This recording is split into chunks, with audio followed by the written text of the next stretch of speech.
Hello everyone, welcome to break time classes.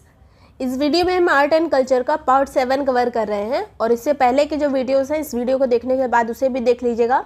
उसमें जो वास्तुकला से रिलेटेड जो मौर्य काल में क्या हुआ था या फिर इससे पहले जो भी मौर्योत्तर काल में क्या चीज़ें हुई थी, हड़प्पा काल में क्या हुआ था, वो सब हमने कवर किया है। तो इस वीडियो के बाद जो डिस्क्रिप्शन में लिंक दिया गया है आर्ट एंड कल्चर का, उसको ज़रूर देख लीजिएगा।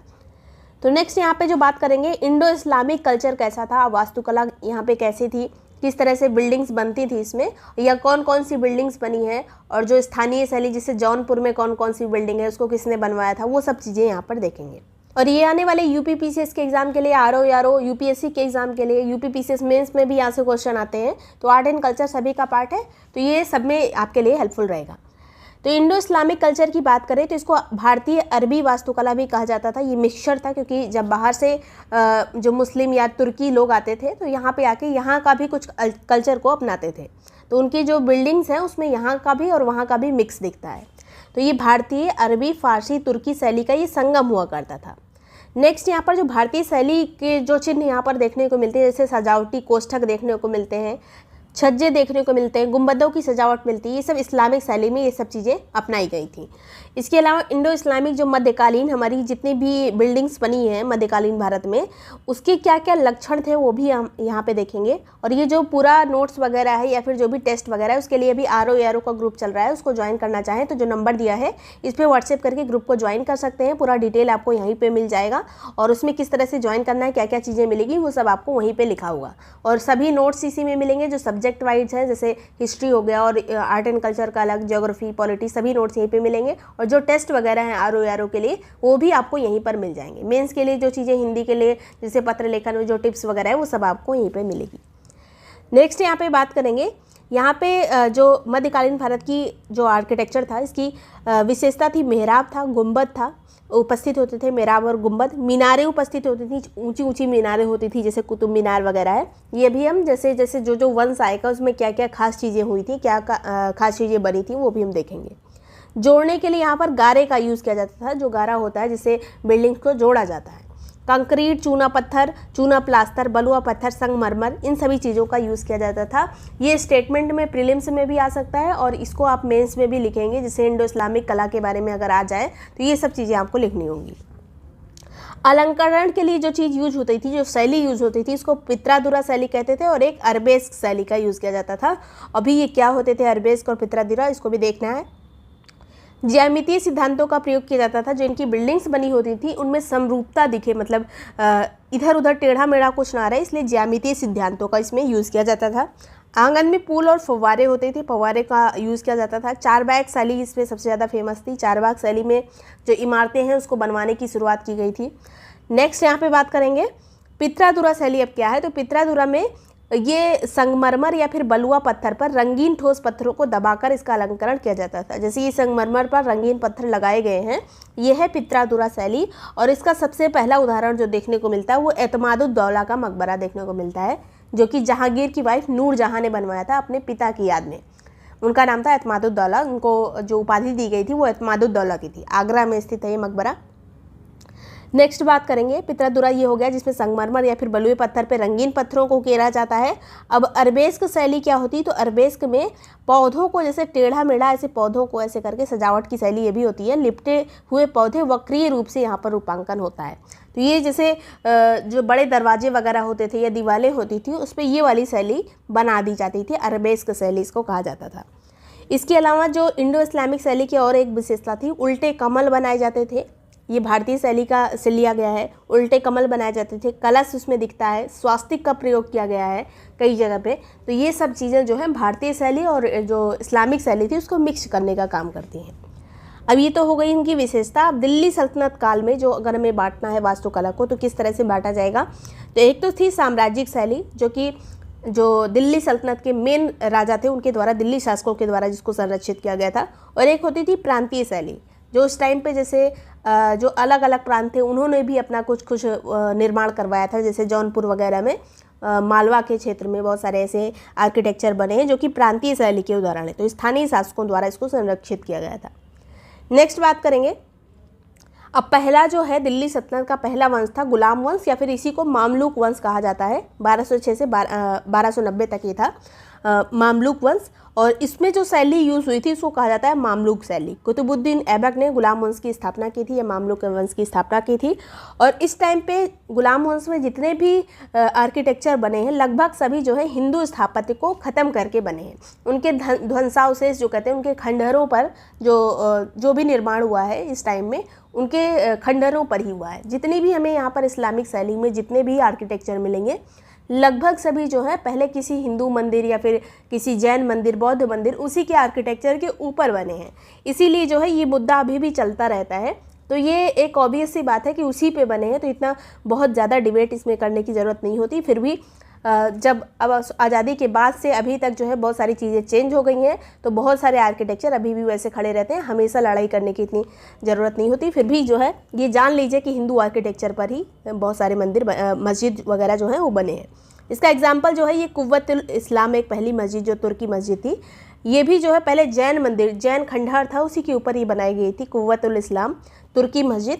और इसको कुतुबुद्दीन ऐबक ने बनवाया था दिल्ली में। हमें एग्ज़ाम की दृष्टि से बस इसको पढ़ना है, राजनीति की दृष्टि से नहीं पढ़ना है। अगर मैंने ऐसा कुछ बोला है तो उसके लिए क्षमा करिएगा। तो कुतुबुद्दीन ऐबक ने दिल्ली में इसको बनवाया था। लगभग 1192 ईस्वी में इसको बनवाया गया था कुव्वतुल इस्लाम को, और ये भारत में पहली तुर्की मस्जिद थी। इसके अलावा कुतुबुद्दीन ऐबक ने ही अजमेर में 2.5 दिन का झोपड़ा बनवाया था। मामलुक वंश का ही ये उदाहरण है। कुतुबुद्दीन ऐबक ने ही दिल्ली में कुतुब मीनार का निर्माण करवाया था, जिसको बख्तियार काकी एक संत थे, उनके याद में ये कुतुब मीनार का निर्माण करवाया गया था कुतुबुद्दीन ऐबक के द्वारा। तो ये हो गया मामलुक वंश की जो प्रमुख वास्तुकला है। अब यहाँ पर खिलजी वंश की देखते हैं। 1290 से 1320 तक सबसे छोटा ये राजवंश था। ये हम जो मध्यकालीन भारत है हिस्ट्री में, मेडिवल हिस्ट्री में इसको पढ़ेंगे। खिलजी राजवंश जो है 1290 से 1320 तक था। जलालुद्दीन खिलजी ने इसकी स्थापना करवाई थी। और यहाँ पर जिस शैली का यूज़ हुआ है उस शैली का नाम क्या है? तो आर्ट एंड कल्चर में अगर आपको मेंस में लिखना होगा तो ये सब केवल यही पॉइंट्स लिख दीजिएगा, क्योंकि इतने ही शब्द की आपकी सीमा होती है। तो सालजुक शैली में इसका निर्माण करवाया गया था। विशेषता इसकी क्या थी? तो घोड़े की नुकीली नाल के रूप में मेहराब बनाए गए थे। बस अगर आप लिखें तो ये वाला शब्द जरूर आना चाहिए, घोड़े की नाल के आकार के जो मेहराब होते थे। मेंस में ये रहेगा तो खिलजी वंश की जो वास्तुकला है वो सीधे से दिख जाएगी। विस्तृत गुंबद और नीचे मेहराब होते थे, इसके नीचे मेहराब होते थे। जालीदार खिड़कियाँ होती थी, शिलालेख की पट्टियाँ होती थी खिलजी काल में।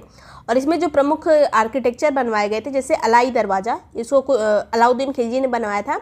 और ये जो है कुव्वतुल इस्लाम जो कि कुतुबुद्दीन ऐबक वाली मस्जिद थी, उसका ये दक्षिणी दरवाज़ा था, अलाई दरवाज़ा। दिल्ली में स्थित है अलाई दरवाज़ा, अलाउद्दीन खिलजी ने बनवाया था। इसके अलावा सीरी महल बनवाया था दिल्ली में, अलाउद्दीन खिलजी ने ही। हौज खास दिल्ली में बनवाया था।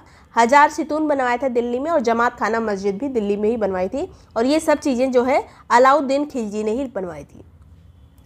नेक्स्ट बात करते हैं तुगलक काल में। तो ये 1320 से लेकर 1413 तक था। और ये सबसे बड़ा वंश माना जाता है। इसकी स्थापना की थी गयासुद्दीन तुगलक ने।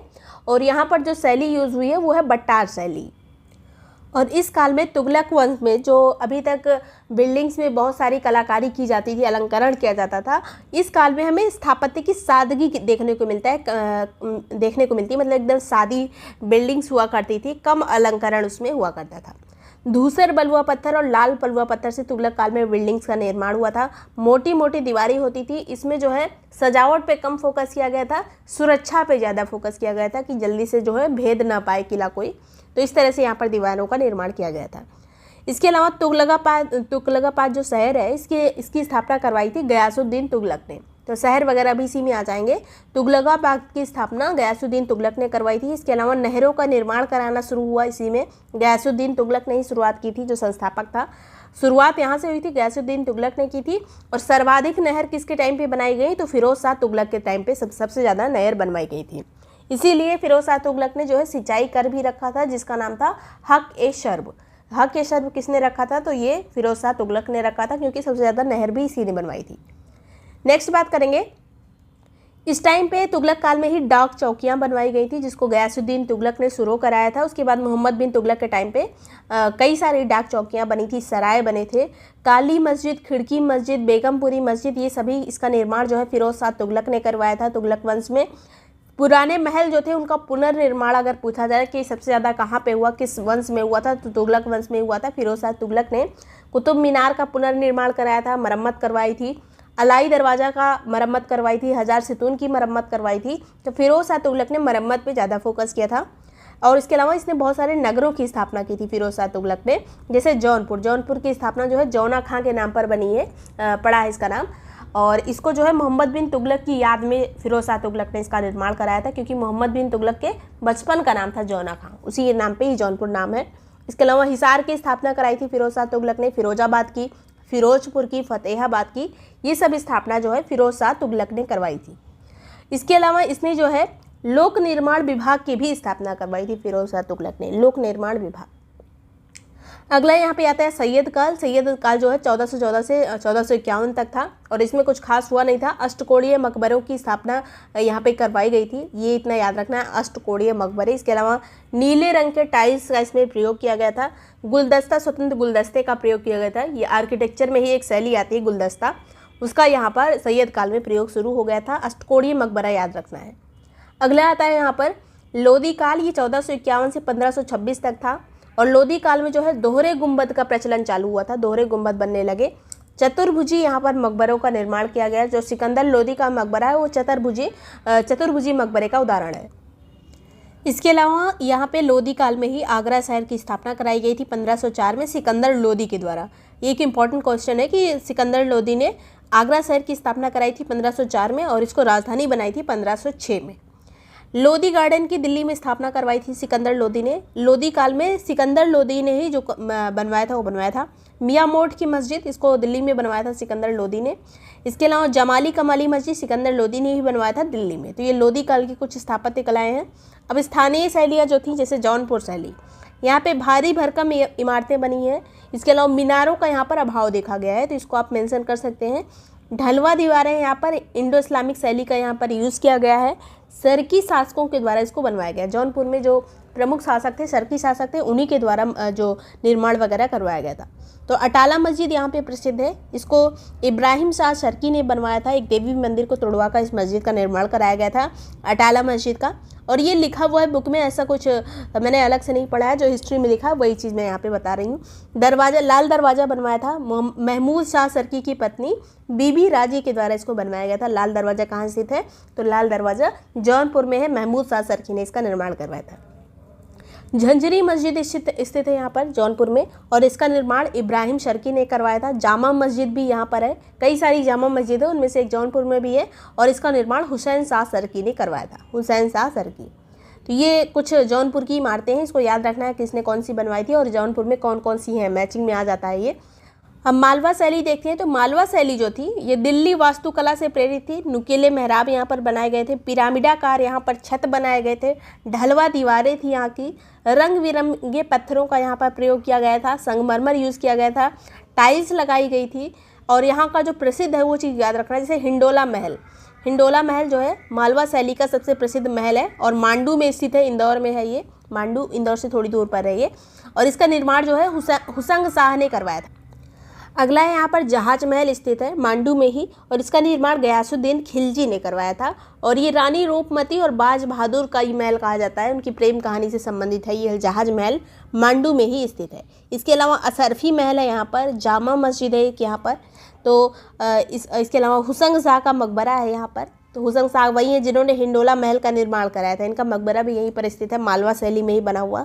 तो ये इतनी चीज़ें जो हैं इंडो इस्लामिक शैली के बारे में इंपॉर्टेंट थी। वीडियो पसंद आया हो, यूज़फुल लगा हो तो लाइक और सब्सक्राइब कर लीजिएगा। कमेंट सेक्शन में ज़रूर बताइएगा कि सीरीज़ आपको कैसी लग रही है। बाकी के वीडियोज़ भी आपको डिस्क्रिप्शन में मिल जाएंगे। इसके अलावा ये सभी नोट्स वगैरह या फिर जो भी टेस्ट वगैरह है उसको ज्वाइन करने के लिए जो नंबर दिए इस पर व्हाट्सएप करके ग्रुप की डिटेल्स लेकर उसको प्रॉपर्ली पढ़कर ज्वाइन कर सकते हैं। Thank you so much for watching break time classes.